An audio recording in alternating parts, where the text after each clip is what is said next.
Okay, I think we're on live. The only thing I don't know is if you got the right link because of some of the changes that have been happening with Google and our webinar host. So let me see.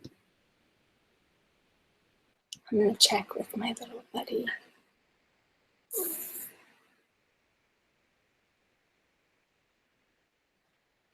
Hang on. Oh, I hope so. Let me check. 1 second. Actually, I'll just start and hopefully it'll work, but I'll keep this open because there's been a little bit of trouble with our webinar host and Google video. So, but I really hope that you've got the right link. So all my fingers are crossed, and if not, we'll learn from the experience and you'll have access to the webinar replay. So first of all, I want to start by saying thank you. No, I really want to make sure you have the right link. That's what I want to do. So because there's been a little bit, so just bear with me. If I could play you some elevator music, I would. But I'm just going to make sure that you get the link just in case, because I know there are some people who really wanted to attend live. So I'm going to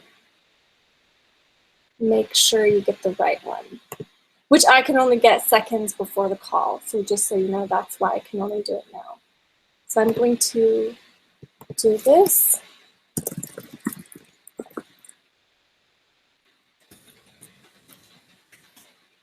And now we'll put you here. Because I can't see and I know there are a few people signed up, so I'm just going to quickly take 60 more seconds and then we'll be good.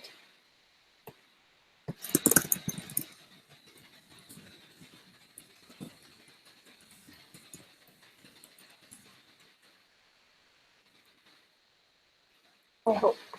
And maybe you did, but I haven't seen any comments. That's why I was triple checking. I'm going to actually open this too. And I'm sorry there's not an easier way for me to see, but I'm going to try something. Let's see, fingers crossed. Mm.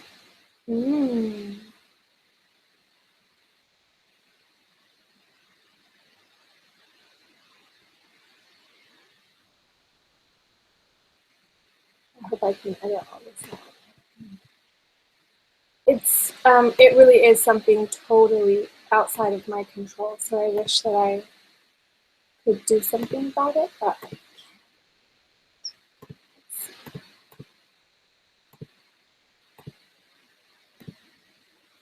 I'll smile. In the meantime, if you want to go get yourself a tea, now's a great chance. There we go. You check if it works. See?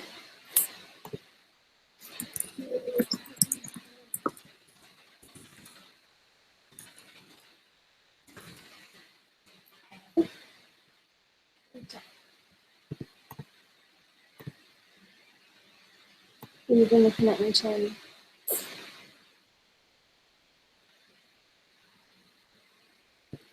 So, not.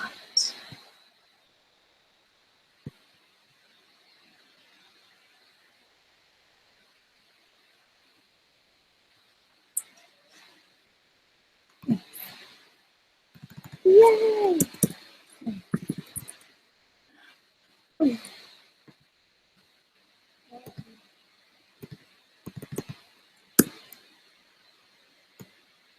Yay, I think we got this.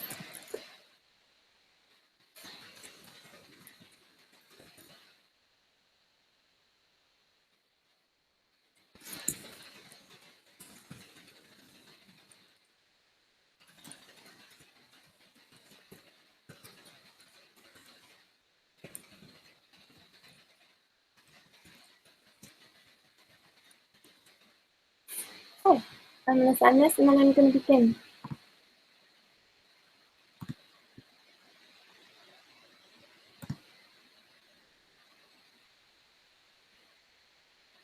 I believe it's Sunday. Okay, I definitely did my best. And I'm going to hide this and see. And I'm going to come to my dear friend who I know is online watching to make sure she has a 5-minute hassle, but I really can't resolve these things until it clicks start. So let me find my little buddy. And then button.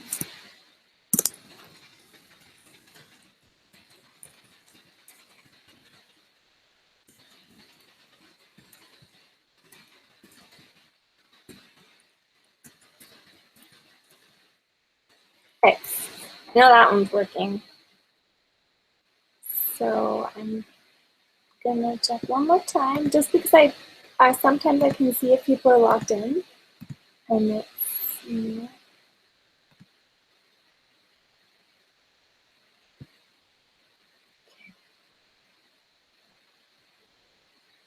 all right. So we've had a few little technical glitches getting started, but if I did that right, everybody's received the correct link to make sure this happens.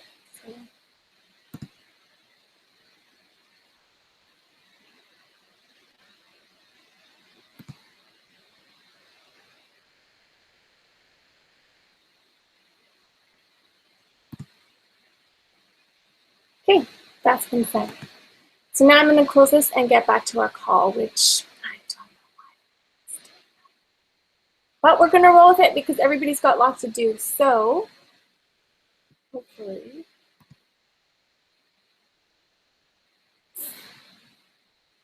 I know our webinar company has been sending lots of emails out because of these problems, but I wanted to do it anyway because I want to talk now while the conversation is fresh. And let's see. It's not working. Exactly. I thought so. Yeah. Okay. So I apologize for this little preamble, although I think I just gave her the right link, which means everybody else will have the right link too now. Yay! So I'm glad it's working now. So what I'm going to do is just make sure I post it onto my page. And then it will direct to the replay, so everyone will be happy. Sorry for this little preamble, but let me stick this here. We were joining us for the webinar this morning and had difficulties with the link.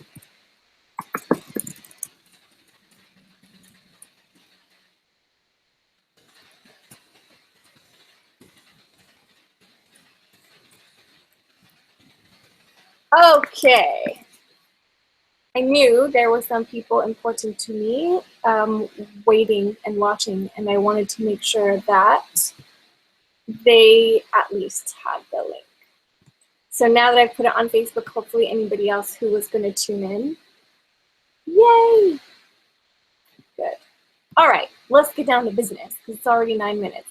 So on the replay, I'll make sure I let people know that the first 9 minutes are just technical challenges. Now let's dive in. I've got notes, I've got pictures, and I want this to be a really valuable call. So now that we are officially started, the first thing I want to say is thank you so much for tuning in on your Saturday morning. This is my new webinar location of choice. I feel like I've got a great view, but I'm actually on the top bunk bed of our 23rd floor apartment, and that's the beautiful autumn scene of Montreal outside the window.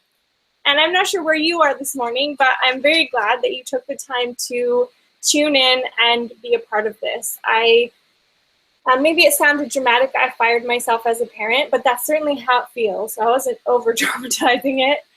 But the purpose of this call is certainly not to suggest you fire yourself as a parent or to suggest our giving up our responsibilities as parents at all, but really to share with you what an amazing learning experience I've been through especially the last 12 to 14 months, with the hopes that some valuable and helpful lessons will come out of it for you too. Maybe you can learn from my mistakes, although I don't feel that there have been too many mistakes. I said that I would share the one biggest, because we are always learning. We always have things to improve about how we handle problems, and we always have blind spots, things we can't see without someone else kind of helping. It's like when you've been sitting in your own perfume for a long time, you don't really even smell it anymore, but someone new that you walk past can. So I'm going to come to my little notes just to make sure I don't over communicate. What I want to do is start with a little bit of a disclaimer and qualifying statements. Let me see if I can keep my notes up here at the same time. In the course of this conversation, I just want to, sometimes confusions happen because things are misinterpreted. So there's nothing that I communicate which is intended to diminish, degrade, or lessen in any way any of the people who've been involved in this. So when I say something like dirty or disorganized, I really mean the literal definition of that word. I'm not trying to make a person wrong. So when I say dirty, he was always dirty. His fingers had dirt on them. Or disorganized means he had a hard time organizing his particles, like his personal belongings and things. But that is just a fact. I'm not trying to, sometimes we hear these things, and certainly if you're someone who really values order, then being disorganized is an insult. But if you're someone who really values creativity or who really values one-on-one communication or other things more than order, then it's not such a big deal to be disorganized. If you're a gardener, dirty isn't a problem. It's just part of the job. So I just want to make sure that that's clear, that my intention in communicating isn't to make people wrong. And that it's just a fact that people have differing levels of ability or skill. So some people can draw, some people can, I can't do a push-up to save my life. And I'm not even really that great at physical things. I can get quite easily overwhelmed by heavily physical tasks. Just because I'm not ones that use my legs, but ones that use my arms, yes. Like lifting things or having to carry things a long way, it intimidates me because I don't have a lot of upper body strength. I won't try and analyze that one spontaneously, but I can withstand a surprising amount of emotional difficulty. So when people are in crisis, when people are upset, when people feel that they are drowning or dying or are super stressed out, even going stark, raving, crazy mad, I can be a calm in the storm. But even when I was very young, I would volunteer at long-term care facilities with people who had dementia or Alzheimer's, and I have always had a willingness and affinity to help people who were unable to help themselves. So some of the things that I may be able to easily face regarding the emotional behavior of my kids would be different for you, but some of the things that I could not tolerate regarding the physical behavior of my kids, maybe you would have an easier time doing. This is really just my perspective, but there are some lessons here that will apply to everyone. So that's why I'm kind of just giving you the context. I'm not saying that what I did is necessarily the thing that you should do, but the principles will still apply, and the opportunity to solve problems is, with what I want to share with you, is still there.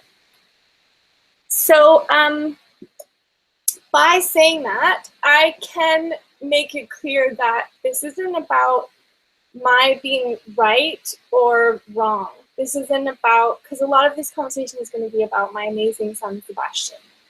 who is one of the smartest kids I've ever met, people I've ever met.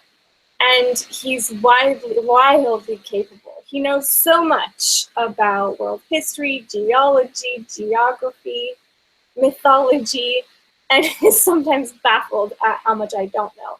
He's also a very fast processor, so he gets the point long before.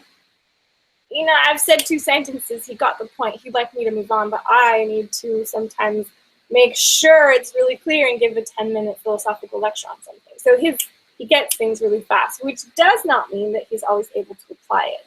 Anyway, as I'm talking about this, it's important that you understand that I'm not trying to be right or make someone wrong. I said that again before, but I want to explain this differently. When we are trying to solve the problems of parenting, which are the same problems we have in any group or any couple, or even our relationships between other people. Really, it's not just that it happens in a family. A family is just kind of like a hot area where we can't really avoid each other. So the problems and challenges that come up with relationships are very present to us because there's nowhere to go. At least not for the kids who are too young to care for themselves, and not for the adults who have to stay there.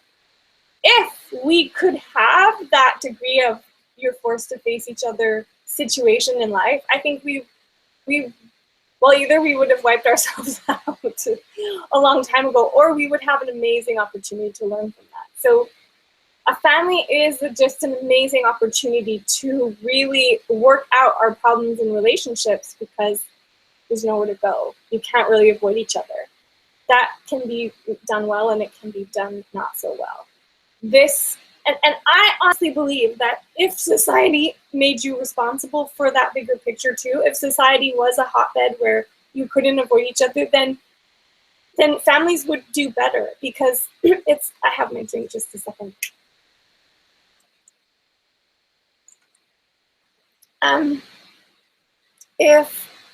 Because it's kind of like a boat. I love the boat metaphor, but as long as you think you can just throw somebody overboard, but the thing's like, it's really not much of an option when you're in a boat. You don't want to throw someone overboard. You can't just do that. I mean, maybe the pirates did, but it's not cool. But in society, we throw people overboard really easily. We cut strings with people. We get rid of them, disconnect from others. But if there were more social responsibility for making relationships work, we couldn't do that so easily. Which, like, divorce has become much more common. And I'm not saying that there aren't sometimes valid reasons for divorce, but it's just that if things were run differently and we had higher levels of responsibility, people wouldn't give up on each other or themselves as easily. It sounded like when I sent this lecture out, or the invitation for this call out, that I may have been giving up, but I really haven't, and I'll explain to come. So what I really want you to know is that when you are trying to point out who is right and who is wrong, no one will win. I want to share a little bit about my personal experience growing up, and I still have siblings, I know they won't watch this, who don't talk to me and haven't in years, not more than a greeting when we see each other occasionally every few years, because of problems that I caused and because of the dynamic of 2 divorced parents needing to be right or wrong. So as long as you are trying to make someone wrong or trying to be right, you're screwed. You're so wrong. Because the truth really is, the harder you're trying to be right, the more wrong you'll be, because no one wins. When you're targeting people and making them wrong or trying to be right, nobody will win. But there is a right solution.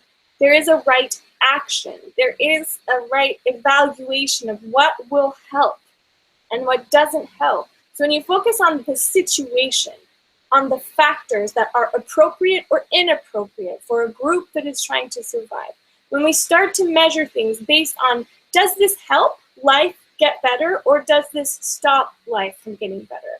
But nothing about making a person wrong helps life.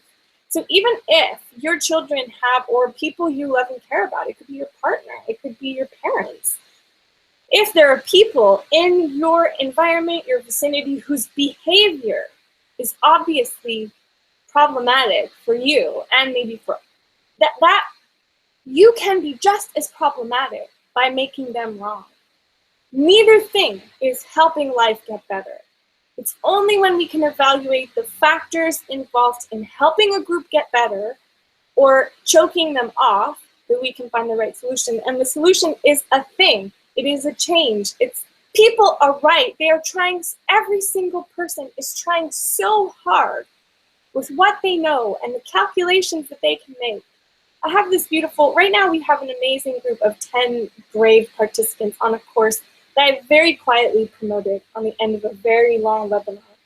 So it's not something that I gave everyone the opportunity to participate in. I wanted a group of highly committed, but also highly motivated people who wanted to understand how can we put into an environment house rules and communication tools to make life go better.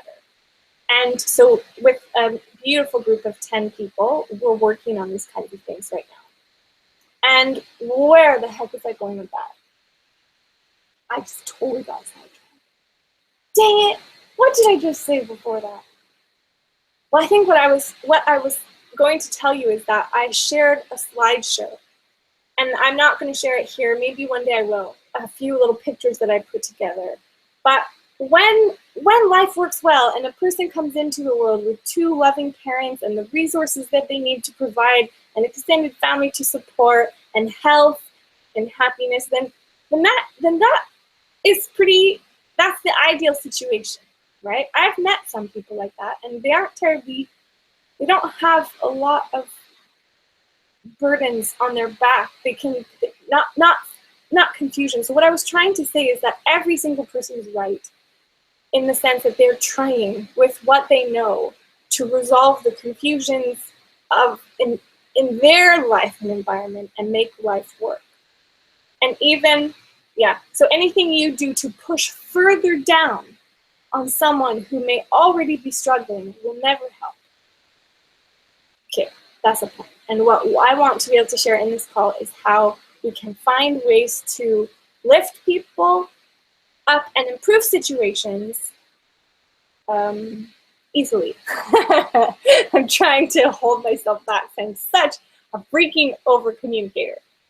So anyone who has been involved in my little community for a while has probably heard bits and pieces of my past or my story.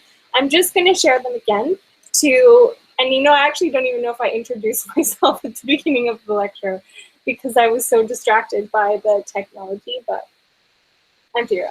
So the first thing that I wanted to do is just share a little tiny bit about my upbringing. And I want to mention this place where I really went wrong and caused problems for my family because it will explain the situation with my own children.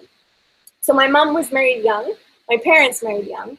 And my mom had me when she was 20, just pretty young. And when I was 4 and she was pregnant with my brother, my parents divorced. They didn't have a high degree of affinity for one another. Like there are pictures of both of them smiling at cute little baby me, but I don't have a lot of recollections of their having been very close or affectionate ever, which that's what marijuana does when you're young. So when you marry the wrong person. So I married young and had my daughter at 25. And then when I was pregnant with my son, I went through a divorce as well. And I mentioned in my blog that one of the big struggles I had growing up was really feeling like I wasn't quite sure who I wanted to be. What is true is that as a young person comes into the world, their primary terminals, their primary stable anchor points, the places that they attach themselves to and the people that they look to for guidance and boundaries and help are their parents. And that actually happens for a long time. So when those stable points get tossed up or fight with each other or die, then that can be quite scrambling to our inner circuits, how we process things. So I definitely had that. I had that my 2 stable people really didn't like each other very much. And Sebastian, and Mika too, but Mika just different. So both of my children would have had that same thing, like, ooh, clearly these two people who are my anchor don't really like each other and don't agree on much, kind of a thing. So that isn't a great environment to grow up in.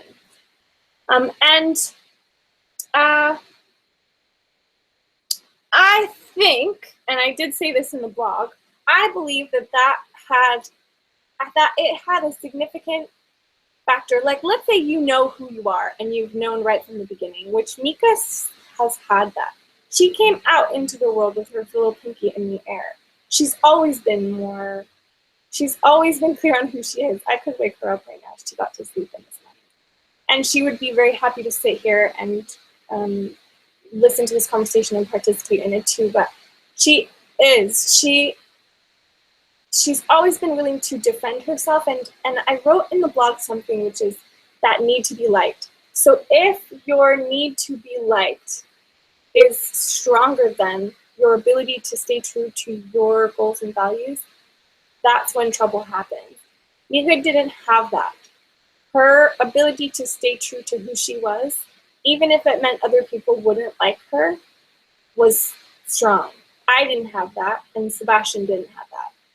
So one of the factors that has come up recently, and I explained that for me, because what I want to do now is bring you to where the bigger problems started happening, where I started to butt heads with Sebastian, and what led to him leaving the house, and some of the things that I tried along the way, because that's what I said I would share.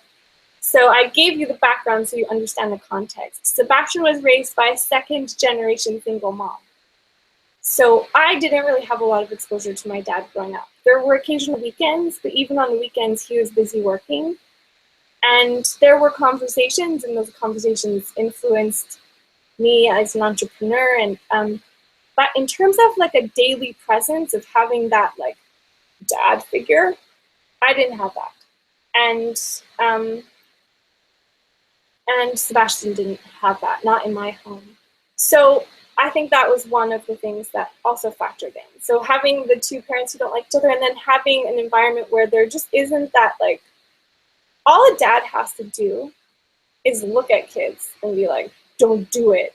And just his physical presence alone can totally intimidate a person into compliance, right? Because you don't mess with physical force. Don't do it. But a mom, usually, unless she's like a wrestler, has to rely on communication, has to rely on her, the respect that she's earned to be able to control her children. And this is true in other areas of life as well. So in teaching, there was a time when corporal punishment was totally accepted. It's not so cool anymore. So we've kind of gone to pharmaceutical control, which is not better. One of the things that I had to do in the course of this, because Sebastian definitely has a tendency to act out his force when he gets upset. And so one of my big challenges, sometimes I'm stumbling on my words, and it's really because I'm trying to share without violating the privacy of people involved. So doing it in a way that is still respecting everybody involved. So one of the challenges that I had was, how do I get from, because all Sebastian's dad has to do is snarl at him and Sebastian will listen. And for me, I couldn't get away with that. I had to use reason and talk. And since Sebastian was 7 or 8, I stopped all physical interventions with Sebastian at all, because I knew that it wouldn't be long until it got to that place where my physical, where it would cause problems, because he's now way stronger than I am, and I wouldn't even try. I haven't in years, but I wouldn't try. So because I had to depend on communication, and because I think some of it has to do with him inherently being a boy, there were a boy who wanted to express himself more physically. There were some things that just didn't work. So I want to bring us to high school, which I shared in the blog, was a time of transition. Here you're being cute and in school and playing tag at recess, and it's, you just kind of have to be silly or goofy to get attention. It's kind of fun. When you transition to high school, and I find this more true in Quebec than anywhere else, because there's no middle school, then that environment, now you're surrounded with bigger, taller people to look to and whose approval you want. but getting it requires kind of being a jerk or a really big attention getter or compromising your own values to some degree. So I saw a big change in Seb's behavior when high school hit. The social pressures combined with the parental pressures, combined with the lack of a consistently strong leadership anchor at home, just kind of made for a mess. And so I started to do the best I could with what I knew to help. The mess was not like drugs and sex at 12 years old. It was just social troublemaking. So acting up in class, walking the hallways, not listening to teachers. But because he's super smart and because he's had communication classes since he was like 5, he'd really be good at wasting people's time with arguments and convincing stories. But it was taking up a lot of attention of the teachers and even the administration of the school, like this kid. So no, he wasn't doing drugs and he wasn't getting into that kind of like physically threatening stuff. He was just being an attention-getting troublemaker. So I started the things that I tried in the beginning were like going to school and just helping him get control of his personal belongings. So I said I would share my biggest mistake, and I'd like to share that at the end because it will make more sense at the end. But now I just want to share some of the things that I tried. So I made a little list. At the beginning, it was clear that organization was a problem. So you would see that how he would take responsibility for his personal belongings was not there. He didn't have good control. So we did a lot of exercises to try and help him improve how he handled his things. Not just keeping order in the room, creating like a weekly room inspection list. There's something neat that I'll say about that in a minute.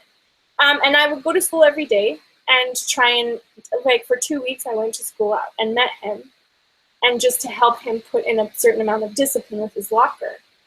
Anything that I controlled, anything that I enforced, okay, is your room done? Did you do this? Did you do that? Is your locker clean? Would stick. But it was entirely dependent upon my investing energy and effort to make it happen. So it was me enforcing it on him, which is okay to a certain degree, but I'm like, you've had extra classes since you were 5 years old. You have so much knowledge. Like, he's so smart. It's really, if I wanted to have a great life, it's just that the things that were going well because I invested in them. I can show you something in a minute, and it's quite interesting. But as long as I was willing to almost obsessively control his behavior, things would be okay. But as soon as I let go, then things would be not okay. In terms of not okay, disruptive, not showing up, not getting his assignments done. I reduced, those were some of the like control things that I tried to do. Then I said, because he has some extracurricular activities that he really likes, like cadets, and karate used to be one of them. So then I restricted.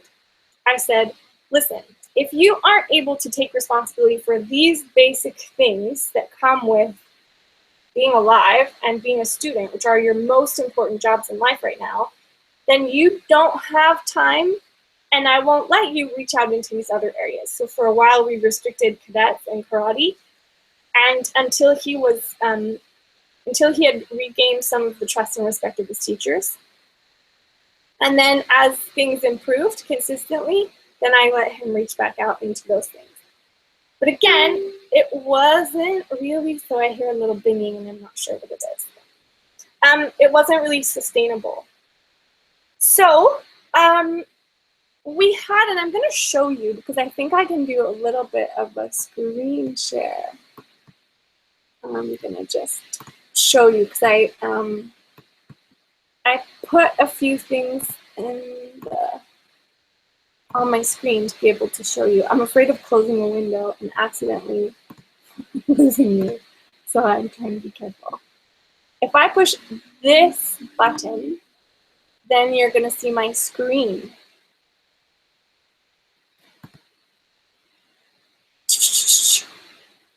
Okay, you are screen sharing. Present to everyone. Do I have to click that?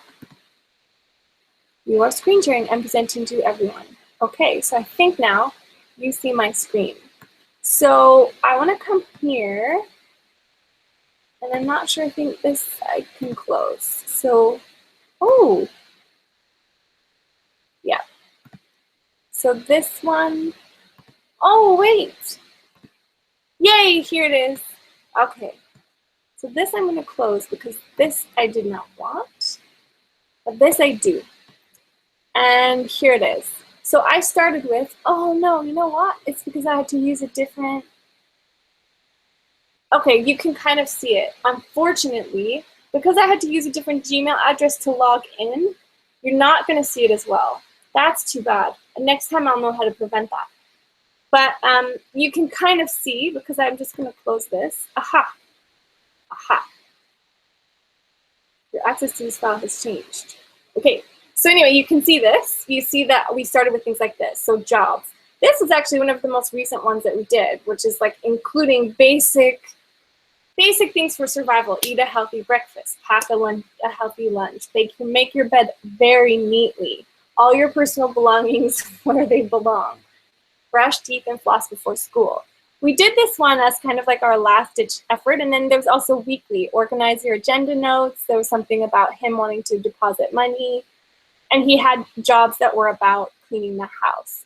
So I want to show you, because one of the things that was a problem was a lot of time and energy was spent arguing. And so I would say something like, can you go clean your room, please? But then I would never be satisfied with how the room was cleaned. And he said, well, you told me to clean my room. In order to eliminate a lot of drama and confusion, we created for every room in the house these kinds of lists, which were like, okay, when it says what a neat room is, it means that all these things, so there was a list for a tidy room and a clean room. So once a week, they had to do a little room inspection before they could get free time. And then once a day, they would get a check, and I'm going to show you something in a minute, where they would be rewarded for keeping their room neat. Because it was clear to me that, and I'm just going to come back to my little window to find you again. It was clear to me, here we are, that if in order to, sometimes, especially if you're struggling to keep your thoughts organized, you're struggling to keep your thoughts organized, then it doesn't help if your environment is disorganized. So we put in quite a few steps to try and improve personal organization for Sebastian as an individual and in our environment to make sure that things were clean and organized. And definitely it is not inherent to his nature. Like I can remember, and we all have moments of being sloppy or disorganized. It's not the point. But I remember Mika being little and lining up all these little horsies by the fireplace and perfect spaces between them. Some of us have a little inherent ability to put order in, and for some of us it takes work. So Sebastian is a very hard worker when he chooses to work, and he could do this. So that was one of the things that we did, was trying to put in checklists to maintain order. The thing is, unless, like I was saying earlier, unless I was the one making sure that they were put in place, they wouldn't keep in place, which is not bad. That would be okay. It's okay that if you are the boss of the family and you want something done, it is totally fair and appropriate that you put in the effort making sure that things happen. That is okay. The problem in our situation is that we have a multi-dimensional, multifaceted, reconstituted family. So it's not just me and Seb. There's also Mika, and there are 2 other children, and one who has autism. That is a big commitment in our family for one person alone. Then we have a business. And so the number of, we actually need people to be independently productive to a certain degree, especially those who've received a lot of attention or training or help or support. Because we have a member of the family who actually isn't able to take care of himself physically or intellectually yet, then we expect that those who are should. So it's just that at 14 years, I shouldn't still need to say brush your teeth. There's to some degree it's going too far, but I tried, I put the checklist in, and the space that I'm talking about is over the period of about a year. So 12 to 14 months of my consistently trying to put things in. So it's not like I got frustrated after 3 weeks and gave up on this particular thing. So I just want to come back to my little checklist to make sure I shared the other things that I tried so that you can see. Teachers, I met with the administration. I took extra classes myself to improve how I was controlling the situation and to get better ideas. Had Sebastian take extra courses to try and improve his level of personal responsibility and honesty. And this is where it gets interesting. There was one day in particular where he was taking a course on honor and respect, honor and help your parents, and something about be competent, which is like to be hardworking. And there was something else. And on that day, after having studied those principles, he came back and violated. He wrote beautifully poetic like essays on all of those things, but then came home and was a bit of a jerk. And okay, now I shouldn't say that. Totally undermines my pre-speech of like, I'm not trying to invalidate anybody. But he would have been pretty rude and impolite to me and not helpful. And then he would have been kind of trying not to do his job, trying to get away with things. So those principles that he just spent the day studying with other hardworking people helping him didn't apply. So this is where things get interesting, is because what would happen was that in spite of my efforts to put things in, there was not compliance. So and that's why I was saying the things would work as long as I was enforcing them. But when they were left to his own choice, his self-determinism, which is his right to be who he wants and choose how he wants to live, it's gonna make me cry, then it wasn't going in place. And we're kind of leading into my biggest mistake in all of this. But some of it had to do with my forcing him to be someone he was not. So, or at least not willing to be. Because you cannot violate a person's self-determinism and expect things to work. I'm going to say that again and more slowly to make sure it's really clear. But you cannot violate a person's self-determinism and expect things to work. So Seb was trying really hard to be who he thought we wanted him to be when he was in this house, and would be a little different when he was with his dad, which didn't happen very often because his dad's quite busy in travels and because we live on the other side of the bridge. So his social life, his activities, his extracurricular, his school was here. But I think that he hadn't totally decided who he wanted to be, and when left to his own choices, then it was clear that there was no real desire to contribute. I'm going to show you something interesting. For a long time, we just had these checklists, and people would be rewarded. We had these colorful little stickers that whenever you did things that were helpful, you got stickers, and as you accumulated stickers, you could use them to spend on your freedoms. And we actually had the kids spend their stickers on their extracurricular activities too. So they had to pay for karate, for dance, for singing lessons or whatever with their stickers. It was a pretty good ratio. It was a good return on investment, but we knew that the more they were honestly invested in their activities, the more they would put into it. And when we just paid and they hadn't contributed anything, they were more likely to cancel classes and not show up. So we had in the beginning, because I'm not big on punishment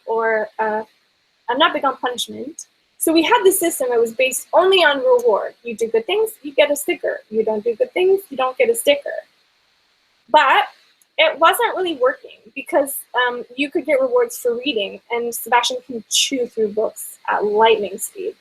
So for extra reading or courses, so he could go on to courses or do extra reading and he would rack up points like that. He could totally, I'm choosing my words carefully, break his commitments, agreements, or be dishonest about things, and he still was fully loaded with stickers.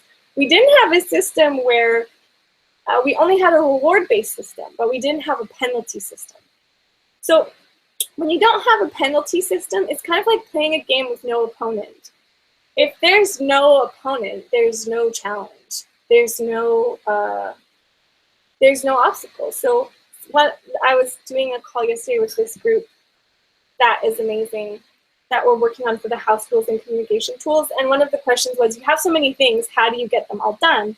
And I was referring to those, you know, the gopher, it's terrible, but it's so funny. You know, at a carnival, those gopher bashing, sorry, but the gopher bashing games, where like a little mole or gopher pops up out of the hole, and then you have this hammer and you have to bonk it on the head. That's sometimes how life feels when you have so many things to get done. But what I'm talking about here is just like if, well, actually that metaphor doesn't even work, but talking about the gopher banging is still funny. If you're trying to play soccer and you don't have an opponent, there's no game. If you have to get somewhere whenever you want, like when you have a whole week to clean the house, it can almost take the whole week. When you know company's coming in an hour, you have this barrier now of time, which makes you engage more and get things done. So we had to move to a penalty and reward-based system. So I want to show you that now, because this was the next and really smart evolution of where we went. So if you were looking to have this, to listen in and find out how do you get drama off the table, still too much time would be wasted. Sebastian would come home and he would have broken his agreement, not shown up for a class or lied about it or something, and then he just got another long-winded spiritual lecture on the value of integrity and honesty from his mom, which is like boring, but not really. There was just too much time being wasted arguing. So, and in our house rules program, this is what we're going to be doing, is working with everybody to put in a good system. So here is what we did instead. We, well, no, let me move this. So it's shaded, you don't see it as well? Oh wait, I forgot to show you. Hang on a second. There. Share my screen. That's such a trippy little experience. Okay, so I created a chart that was based more on checks and X's. So now, when you did something good, you were given a check. When you did something, and now just to clarify good, something that helped, something that was productive, something that benefited the group or you got a check. When you did something that caused a problem, wasted time, or was dishonest, or taking a privilege you hadn't earned, or taking something that belonged to someone else, then you got this. So we had the checks and the X's, and by creating that, I'm sure you can pause the screen if you want to see it more, but a lot of them had to do with, well, I already said things that help. So production. And what we would do is at the end of the week, we have a chart and we calculate the number of pluses and we minus the number of X's. So I could show you, we have charts on the wall, but what it meant was that we got something. Now I had to do, let me see if I can move this one again. We got, hide this. I hope this will work, but it might not be. Signed out. Nope, it's not letting me. Yes. Now it's not going to let me see Mika's though. But I know where else I can find it. Okay, so what would happen is that every week we would add up the pluses and the minuses. So now instead of just someone getting a whole bunch of stickers and rewards for the good things that they did, which is totally fine, we were also tracking their disruptive contribution. So how was, which was just like such a relief, because now there was no more arguing. I didn't say, you should be honest, it's not right to be like whatever, I just would put an X. If he didn't clean his room or if someone didn't clean their room, I would put an X. If I asked to do something, what would happen in the past was I would ask someone to do something and ask someone to do something and ask someone to do something and ask someone to do something, and then the less it would happen, the more frustrated I would get. Some people are great at complying. And because I'm juggling sometimes 3 other kids and one who is usually just a full-time job, I don't have my full-time attention to give to any one person. So yeah, but if it was my only job to help Seb, maybe I would be able to do that better. But if left to his own devices, then things didn't get done. So what you see is this is the end of summer. There was a day or 2 where I really pushed for him to contribute and get things done, getting ready for school. And then here we have is a couple of months, it looks like a month and a half, of just what things were left to his own devices. This little point here is quite interesting, and I'll tell you about it in a moment. But this was just before I said, this is going to be my last try. So I want to come back to, actually I want to see if I can find Mika's. Sorry to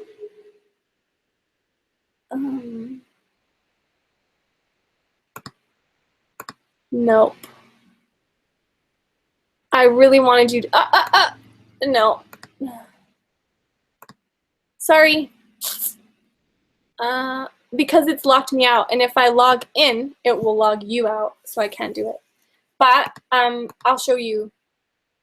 Well, I'll just tell you. Mika's looks like a steady slope, so it's going up, and it keeps going up every time. So hang on, I'm gonna come back here and explain it to you.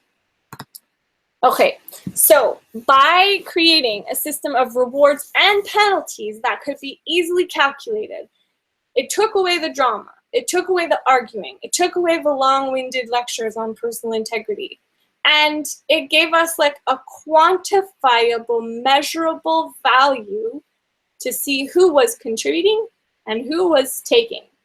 And we also made it, there are obviously a lot of factors and things involved in putting this together, but one of the things that we did was we made it that freedoms had to be earned, and that the only way to earn your freedoms would be if you improved your situation. Because the way life works is that we should be getting better, stronger, more competent. The more we know, the more we can do. The stronger we get, the more we can do. So there's no reason for that statistic to drop. This statistic, and the X and Checks' chart really does calculate for how you are contributing to the group and your life, and what you're taking and not being honest. And so it shouldn't be that hard, and we built other things into the system that it should be very easy. Hello, offspring. Close to it. Yes. That's great that you're really good. I'm on a webinar, remember? Yeah, I remember. My friends, Mika's. So anyway, so we put that system in place, and then what we could see very easily who's contributing and who isn't. Then we started to put our attention on the ones who are getting things done and contributing. What we often do in families is we have a tendency to give our attention to the drama, where things aren't going well, because it feels like a fire that we want to put out. But the truth is that life grows where attention goes. Life grows where attention goes. So the more a person gets attention for creating problems, the more problems you get. So we had to correct that situation by building a system that would take all the drama out. And now, I mean, it's kind of intense because we run our family on statistics, but it's so helpful because then you can also see. So there was one day where one of our children, I won't say who, punched the other children, but punched one of the other children because the child who punched was just really frustrated with the child who got punched. When we looked at the statistics, the child who punched had a great statistic. That one was really trying to make things better. The one they punched was obviously being a little troublemaker, and that person's statistic was really low. So then there wasn't going to be a whole lot of correction directed to the other person to just say, okay, well, here's what you can do instead of punching. But it was clear that someone had likely been provoked.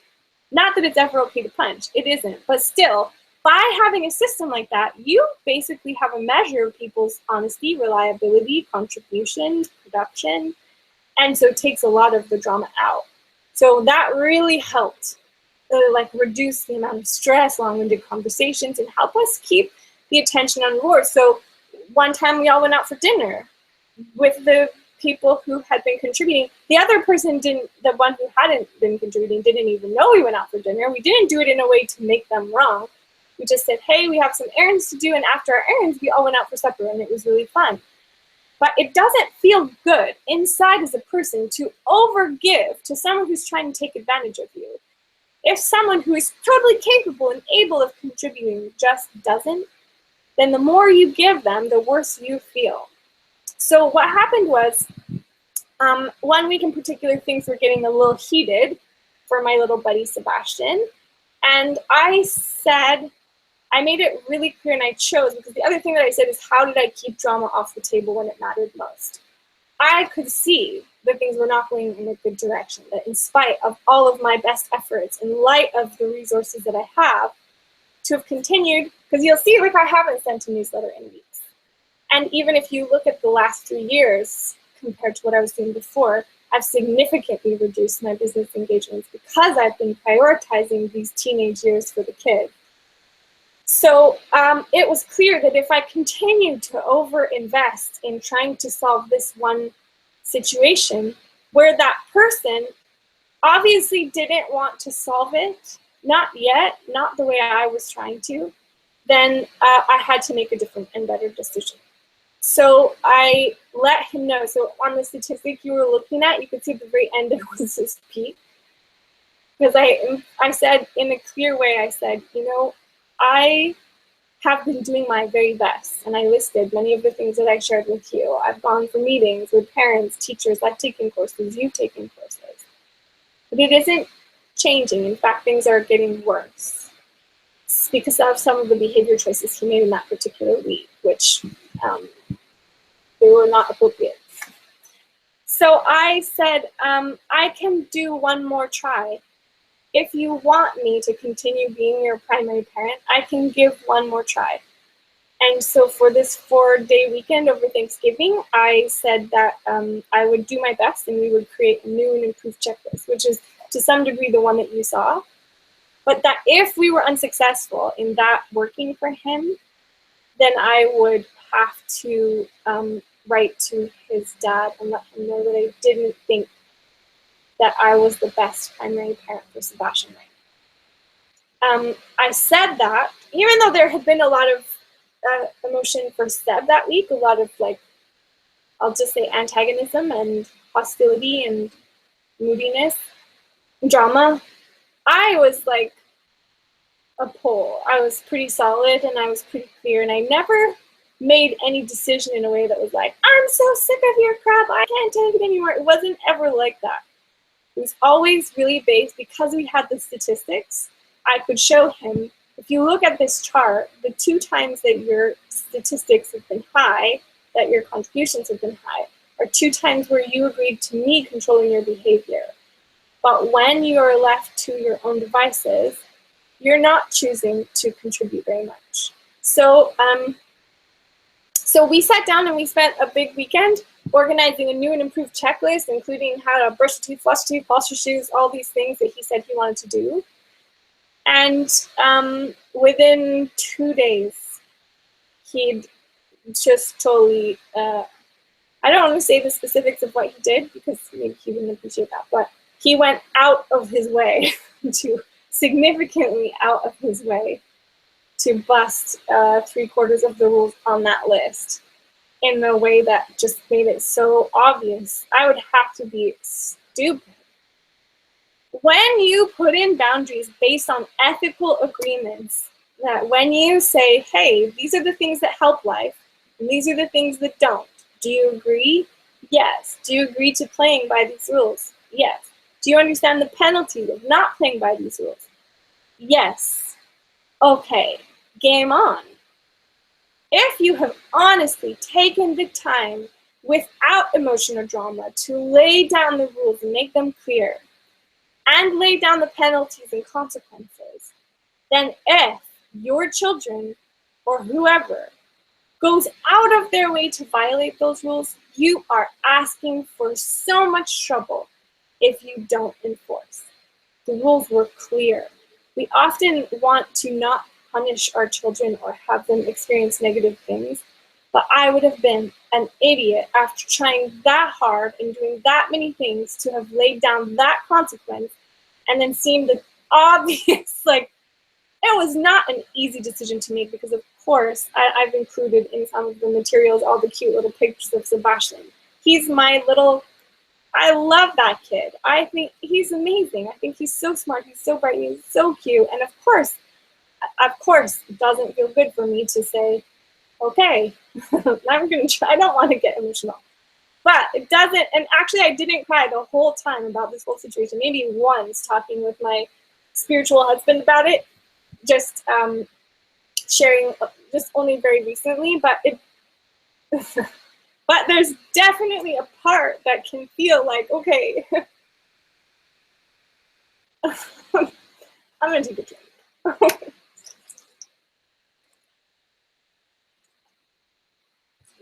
You could feel like a failure or feel like you were doing something wrong if you didn't know it was right. The reason to lay down ethical policies that protect what helps life and that penalizes what stops life, but not in a way that stops more life, right? I'll give you an example that I use that's kind of funny and it will cheer me up, but I really have a problem with fingerprints on walls and mismatched socks. I'm not an obsessive compulsive person. If you saw my kitchen right now, I've got a little work to do in it, but we're like we were 6 people in a small space, so you have to keep order. But when there are fingerprints on the walls or people don't wear matching socks, it's like my little sign that all is not well in the world. And there were little things like that that were things that I value, things that are important to me to feel like there's order, and things that I need in this environment to be well. They are not things that Sebastian necessarily needs to be well. So now I'm leading into my biggest mistake. It was clear that because of how Sebastian came into the world and that inner conflict he had, of course, when he was with us, he wanted to cadets in karate. My spiritual husband was #1 in karate in his country and was in the Air Force. So, and Seb, when he went on study with me, would wear a suit, and he would, because I love communications. We did communication courses, and he would wear his suit and be a little gentleman.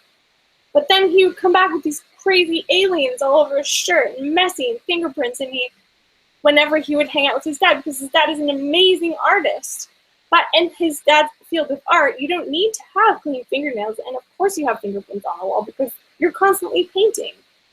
And in that environment, the value system is different, right? Like, God, if you're worried about your fingernails being clean, or mismatched socks are practically an artistic statement of public defiance. But for me, it's like the sign that everything is okay, because at least if they can put on matching socks, like they got something going on.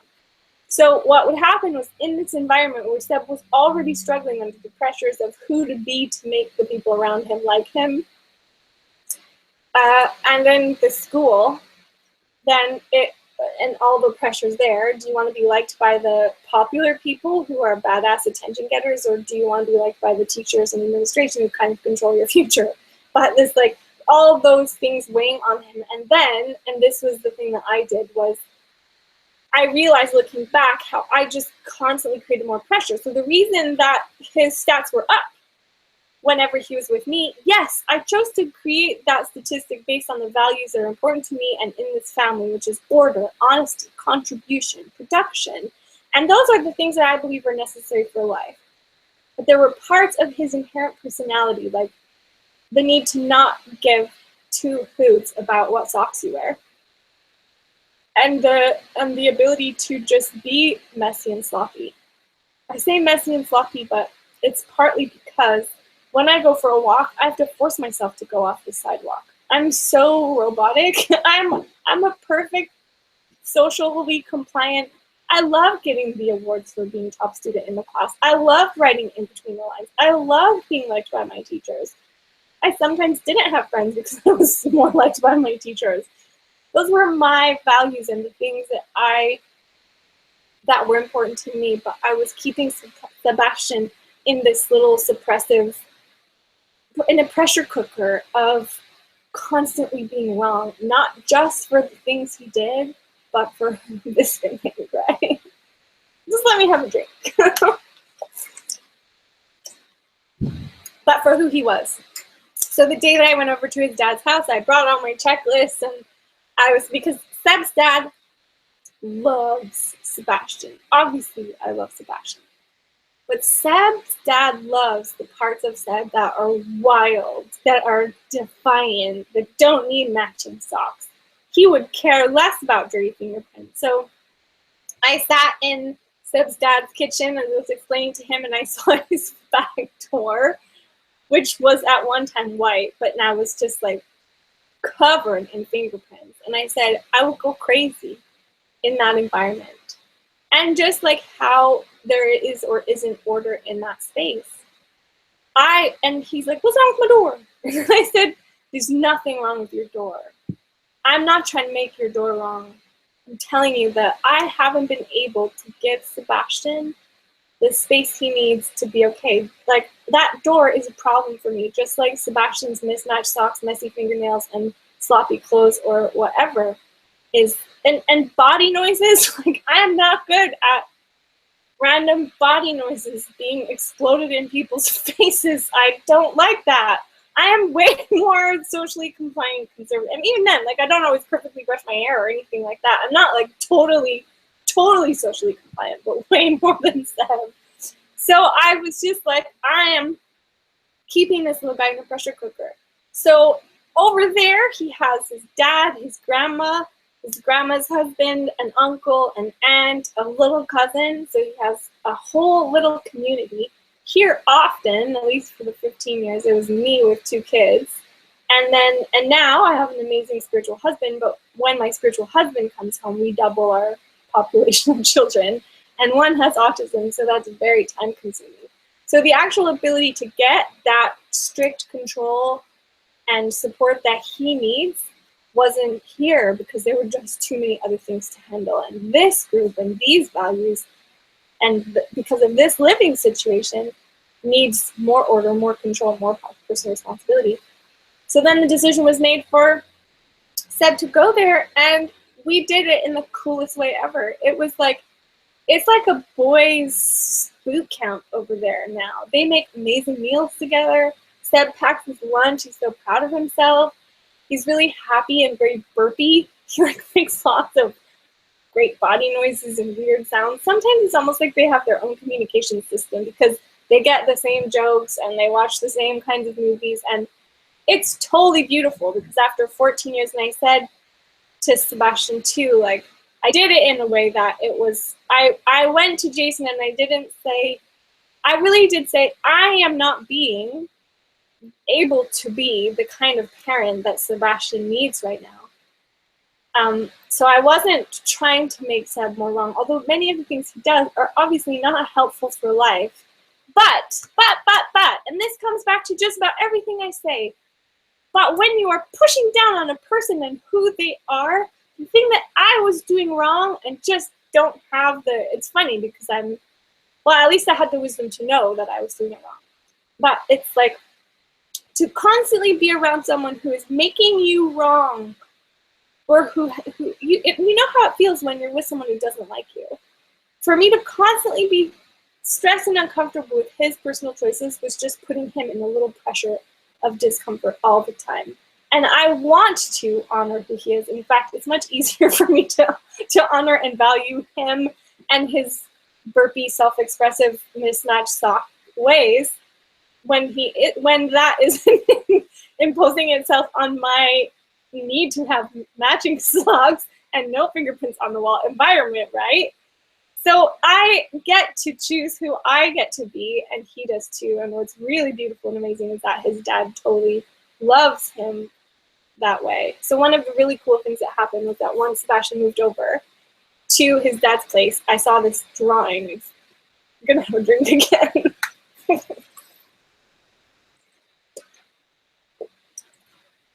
By the way, if you watched the Tooth Summit, this green drink is the, what's it called? It's the tooth. I just was thinking they're probably wondering what's in my glass, and I should say it's the tooth supplement. Oh my god, that was a shot product push. Clearly, I don't get an affiliate commission. It's the tooth. Mika. She's not there. I don't know what it is. I'll put it in the comment section. Sorry, I totally botched that. But what I saw after Sebastian went there was this drawing that he did. And it totally brings tears to my eyes because it was an amazing drawing. Sebastian's dad is a very accomplished artist. He's worked very hard at his career. He gets flown all over the world. And yes, definitely messy fingerprints and paint-covered pants, but that's part of that style of art that he does. And he's an incredibly hardworking person in his field, and values so much creativity, which I have creativity with word and ideas and business development, but maybe not in the art thing. I'm not as good, although I love this one. So I saw this painting that Sebastian had did, a drawing, and it was mind-blowingly amazing. It was so intricate and so detailed and so complex. It took me a while just to realize there's all these bodies that were connected. So like one person's armpit would have been the other person's lips, and it was just, I didn't even know how he could have thought it up. But it was just like a beautiful indication to me that I'd made the right choice, because I had so much attention on matching socks and fingerprints on walls. He wasn't able to do those kinds of parts of him here. So water. So I got my butt kicked. And even though everything that I can't keep using the water as an excuse. Things that I totally value and wish to apply in my life, I had a hard time applying them with my son about the things, right? Like, it's true that being honest, breaking your agreements, and acting up in school is not okay. But I was keeping him in this unhealthy little pressure cooker that violated his right to just be him. And one more drink and then I promise not to use this as my evasion tactic again. And for as much as his father and I have not agreed and have had that push and pull relationship, now I'm very much doing everything I can to help him. I promised I wouldn't use the water bottle again, but to help him help Seb and to make him feel totally supported and to honor and respect whatever he feels he needs to do to be Seb's best person right now. And it makes sense. He's a 14-year-old boy who was raised by a second-generation single mom. So who better to help him in his transition through puberty and into adulthood as a man than his dad? So I know everybody doesn't have the chance to pass off their parenting jobs, which isn't the point of this call at all, but more to just because sometimes we do have partnerships. There are many ways that my spiritual husband and I come together in our fantastic partnership. Divorce definitely makes things complicated, but there are always solutions. And the thing I most want you to hear, besides the very valuable tools that I think could help any family, come up with your checks, come up with your X's, create the charts, put them in. It's so much drama off the table and you have a real tool for measuring. But the one and most important thing is really to let people stay true to who they are and allow people the chance to learn from their own mistakes or wear mismatched socks and leave fingerprints on the wall sometimes if they need to. So that's it. I totally appreciate you listening in. There's no pitch. There's nothing to buy. There's no next step. Or I had kind of withdrawn from emails and regular communication because I'd been so focused on this, and I thought it might be helpful for those who wanted to hear about it to share it. And it would get me back in the game because I've been quite consumed by this. So thank you for showing up and listening on this amazing Saturday. I guess now it's an afternoon, and I'll write the dental supplement in the comments below, although it really doesn't matter. I just didn't want to have you, because so much of my work was on food, I was like, I bet they're wondering what I'm drinking. So I was just going to resolve the mystery. But I so appreciate you being here. And if you do have questions, you can feel free to send them in. Or put in comments on the blog article that I posted. If there's any way I can help or give tips and suggestions to help you overcome any of the challenges that you might be having, let me know. And otherwise, have a fantastic weekend. Thanks again for listening in. Bye.